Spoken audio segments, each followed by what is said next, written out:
from the Voice of America. I'm Ashley Thompson. And I'm Dan Novak. This program is designed for English learners, so we speak a little slower and we use words and phrases especially written for people learning English. On today's program, you will hear reports from Katie Weaver, Faith Perlow, and John Russell. Later, Brian Lynn looks back at the year's big science stories. Finally, we hear today's lesson of the day. But first, Katie and Faith have this report on the Louisiana Creole culture.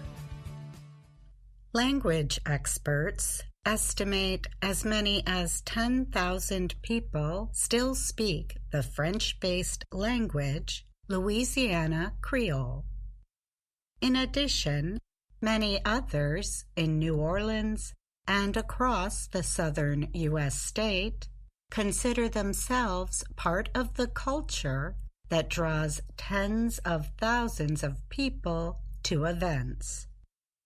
The celebrations include autumn's Festival Acadien et Creole, summer's Creole Tomato Festival, and spring's Treme Creole Gumbo and Congo Square Rhythms Festival.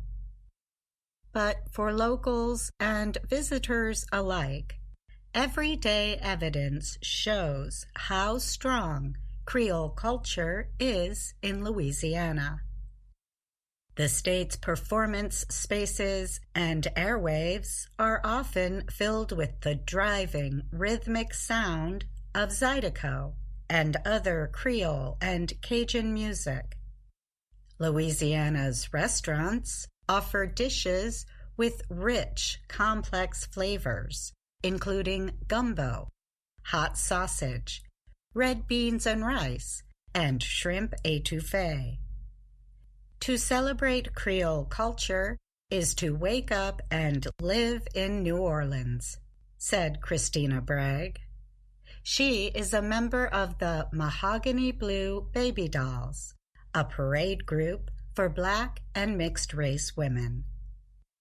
Celebrating Creole is celebrating our day-to-day lives, the food we eat, the music we dance to, the way we gather with friends to parade during Mardi Gras, she said. Every day I open my eyes and breathe. It's a celebration of Creole culture because that's who I am. So what is Creole? It's food, it's music, it's architecture, its style, and its traditions. Mona Lisa Saloy told VOA. There are millions of Creole people in countries across the world. We are all so much more alike than we are different. We create beautiful cultures everywhere we go, and I think that's evident here in Louisiana. Saloy is the writer of the poetry collection Black Creole Chronicles and served as Louisiana's Poet Laureate from 2021 to 2023. She said Creole cultures all over the world have similarities to Louisiana's. Architectural styles common in New Orleans, like the Creole cottage or the shotgun home, can be found in other places with Creoles, such as in other parts of the American South and the Caribbean, she said. Much of our music derives from the rhythms of Africa and the Caribbean, as does much of our food. Elements of gumbo, such as the long rice and okra, for example, or the prevalence of beans. How the word Creole is defined changes from place to place and person to person. The word Creole is believed to have come from the Portuguese word crioulo, which developed from the Latin word for to create.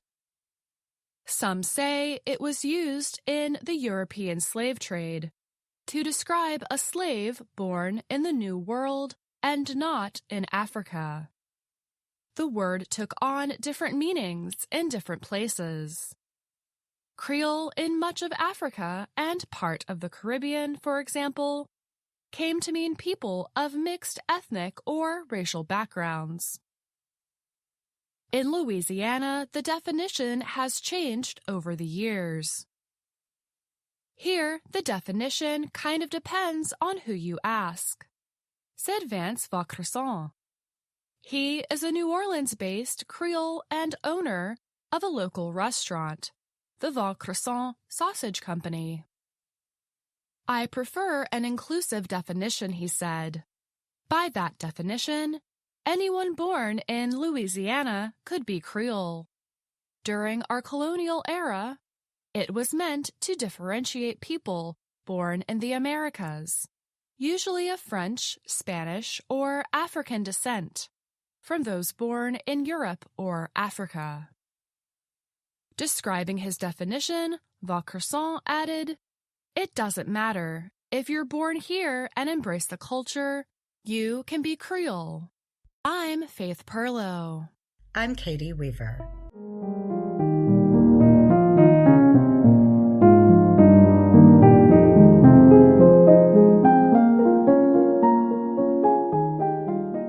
Beneath each full moon, a group of women in religious clothing surround a fire near a village in central Mexico.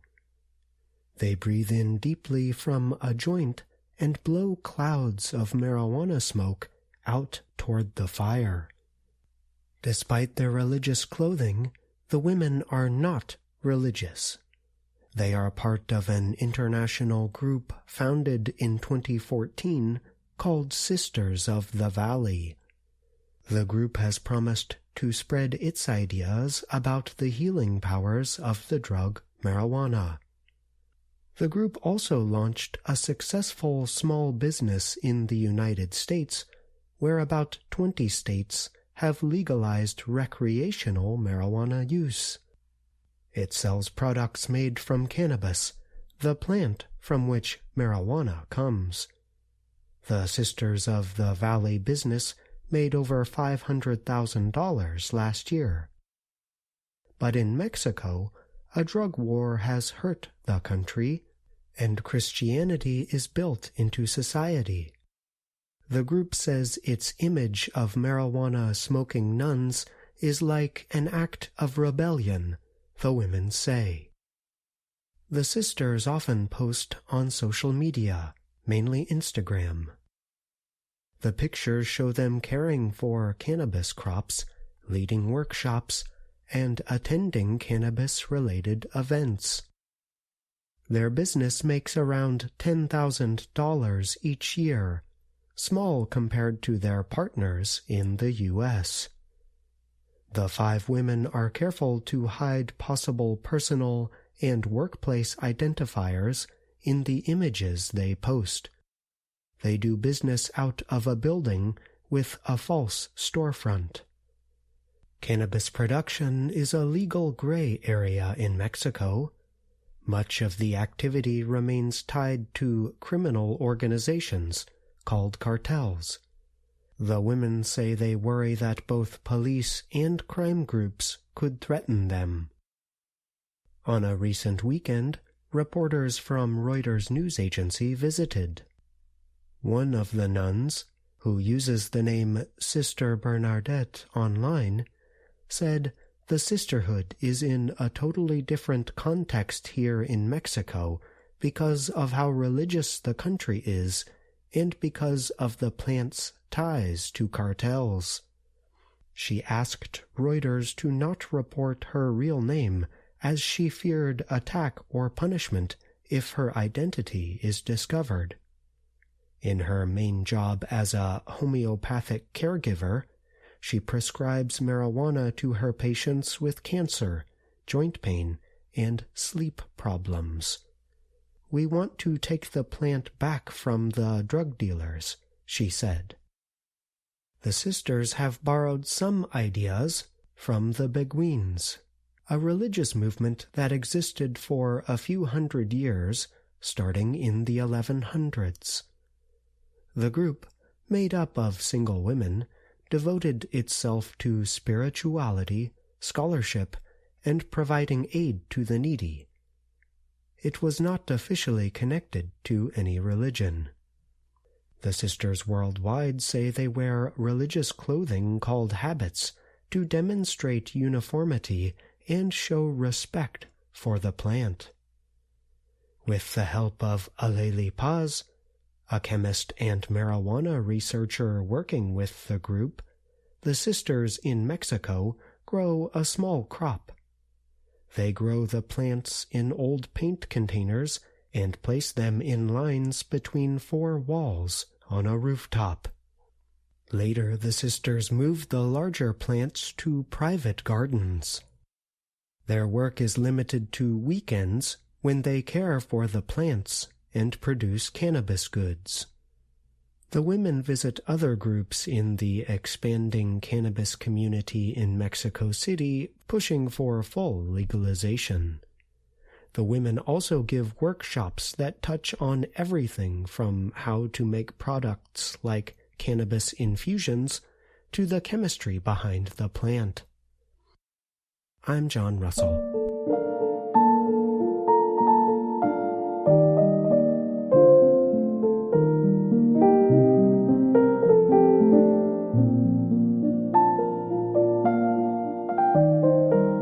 As 2023 comes to a close, we are taking a look back at some of the biggest space stories of the year. A container carrying asteroid material captured in space 3 years ago arrived safely on Earth in September. The container, or capsule, was released by the American Space Agency NASA's OSIRIS-REx spacecraft.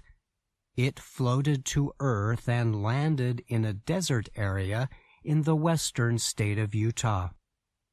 The spacecraft captured the asteroid material, or sample, from the asteroid Bennu in 2020. NASA announced in October the first examinations of the sample showed evidence of high carbon material and water. These two substances suggest the possibility that the building blocks of life on Earth may be found in the rock. NASA's Psyche spacecraft launched on a mission to observe an asteroid made mostly of metal. It is expected to travel 3.6 billion kilometers over 6 years to reach the asteroid, also called Psyche. NASA believes the asteroid could have separated during violent crashes that happened during our solar system's early creation. Scientists think data collected on the asteroid could provide new details about how rocky planets, including Earth, formed. The Psyche spacecraft is also being used to test a laser-based communication method. The system aims to greatly improve data links between Earth and spacecraft exploring deep space. A few weeks ago, NASA demonstrated the technology with a short video sent by the laser technology over 30 million kilometers to Earth. The space agency said it took less than 2 minutes for the video to reach an observatory in California. The video showed a cat repeatedly chasing a red laser light. Scientists announced last month they had discovered the oldest black hole ever found. The huge object is believed to have formed about 470 million years after the Big Bang. The researchers said the findings confirm their theory that supermassive black holes existed in the very early universe. Last month, the European Space Agency, ESA, released the first images from its new Euclid Space Telescope. ESA designed Euclid to study dark matter and dark energy. Scientists think those hidden forms of matter and energy make up 95% of the universe. ESA said the newly released images covered 1,000 galaxies about 240 million light-years away from Earth. Data collected by NASA's James Webb Space Telescope helped astronomers identify the most distant, active supermassive black hole ever discovered. Researchers said the black hole sits at the center of a galaxy called Sears 1019. The galaxy is estimated to have existed about 570 million years after the Big Bang.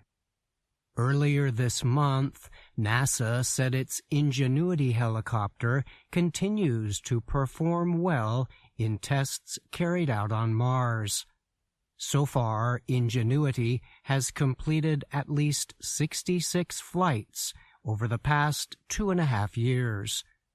NASA said it is also testing equipment on Earth that it plans to include in future helicopters built for space exploration. The latest tests on Earth involved new rotor blades the space agency said reached speeds near the speed of sound in experiments. In August, India became the 4th country to successfully land a spacecraft on the moon. The moon lander, called Chandrayaan-3, also became the first spacecraft to land near the moon's south pole. The South Pole is thought to be an important area, with scientists saying it may contain large amounts of frozen water and minerals. Chinese scientists announced in March they had discovered water in materials collected during the country's Chang'e 5 mission.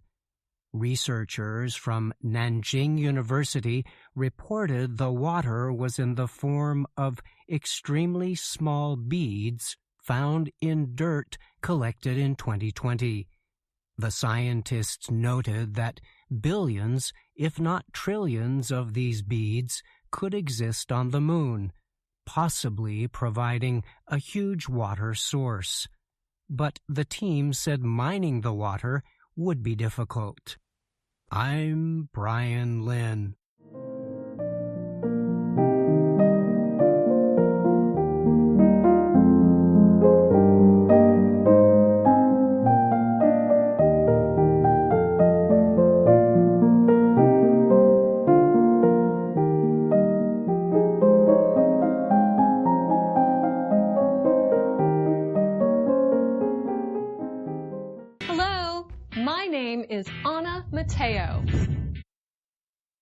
My name is Andrew Smith. And I'm Jill Robbins. You're listening to the Lesson of the Day on the Learning English podcast. Today's lesson helps you do more with Level 2 of our video series, Let's Learn English. This series shows Anna Mateo in her work and life in Washington, D.C. Lesson 2 of Level 2 is called The Interview.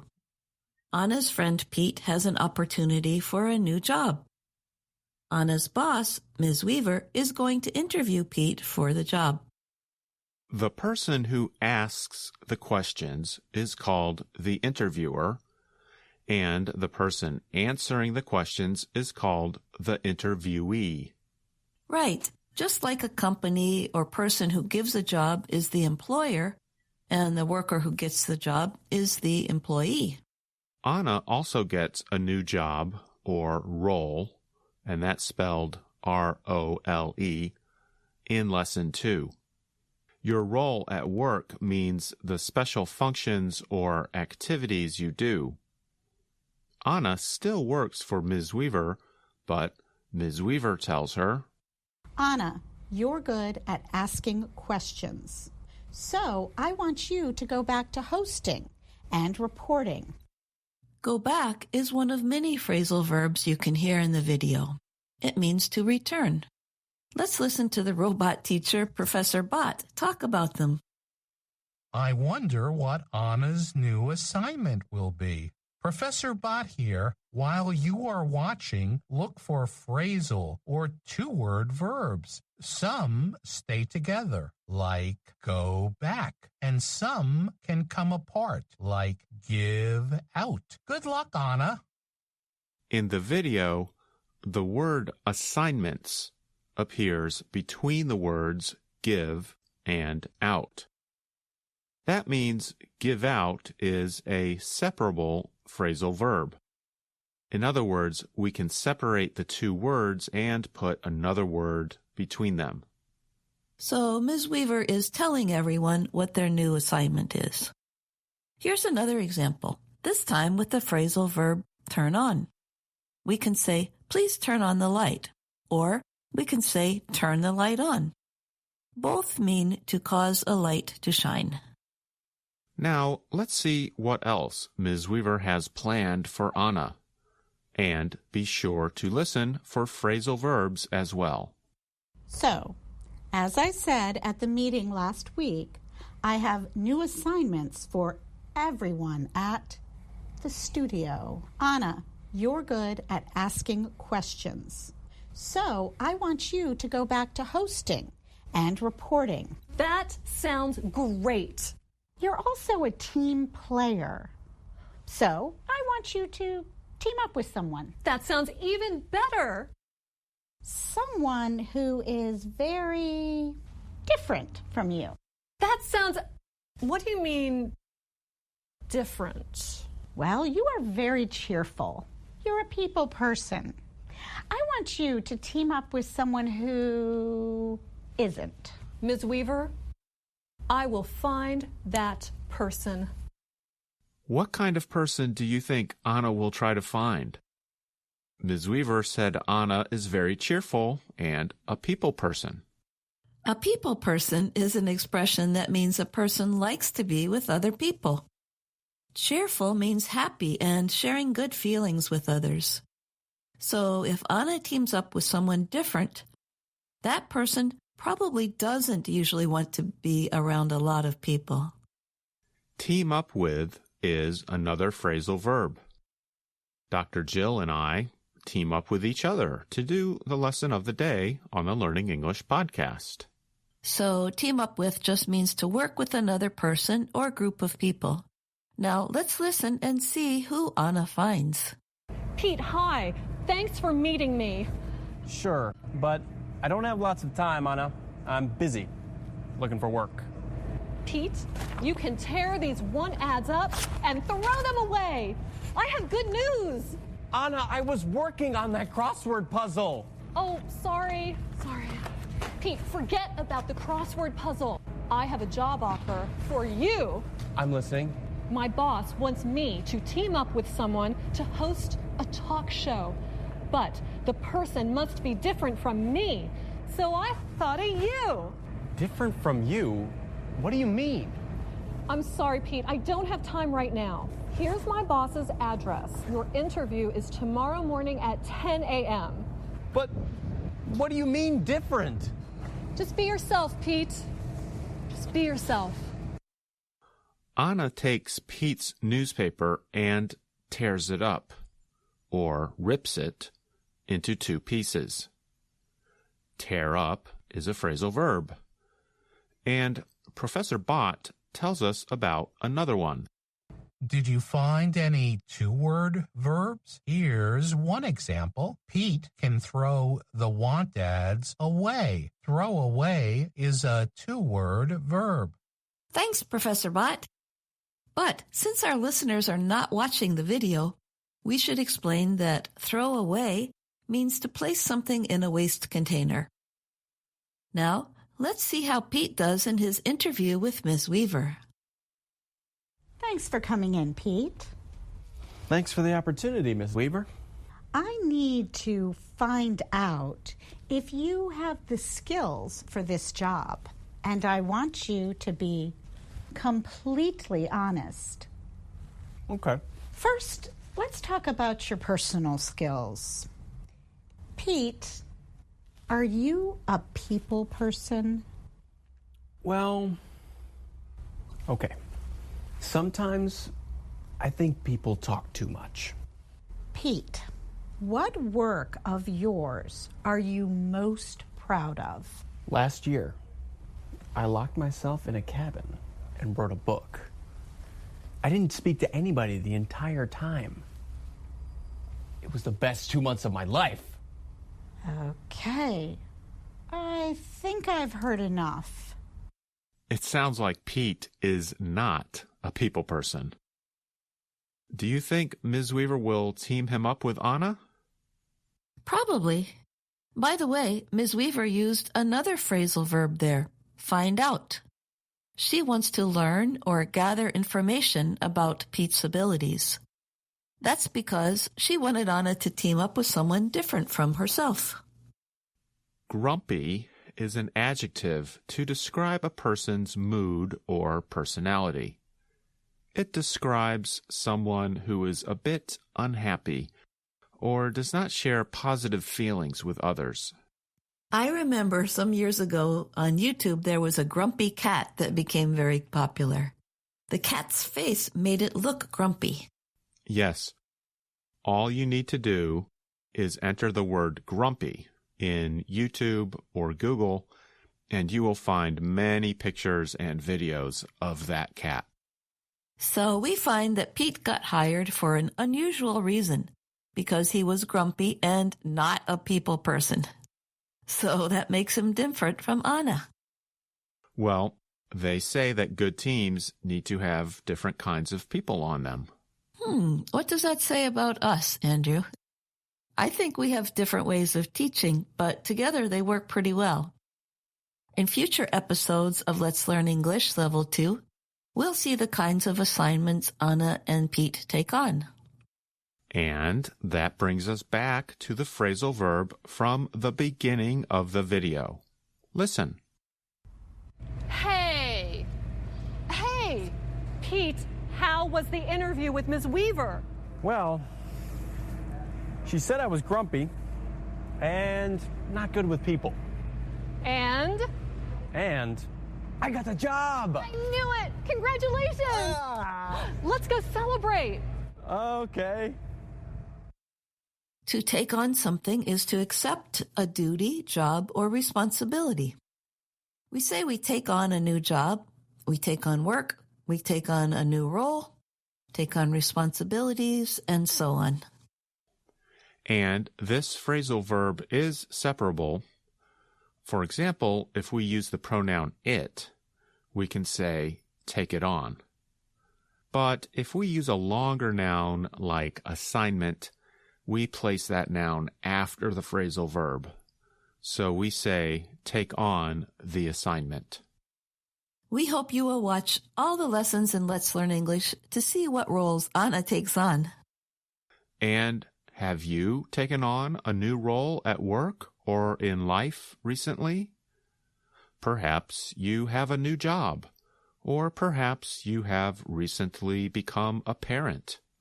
Write to us and let us know. You can send us your email at learningenglish@voanews.com. And remember, you can also find us on YouTube, Facebook, and Instagram. Thanks for listening. I'm Andrew Smith. And I'm Jill Robbins.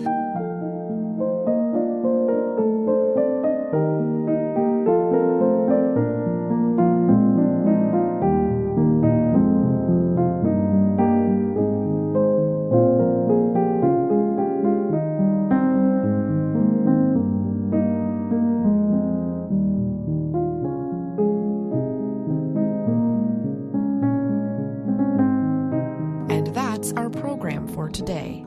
Join us again tomorrow to keep learning English through stories from around the world. I'm Ashley Thompson. And I'm Dan Novak.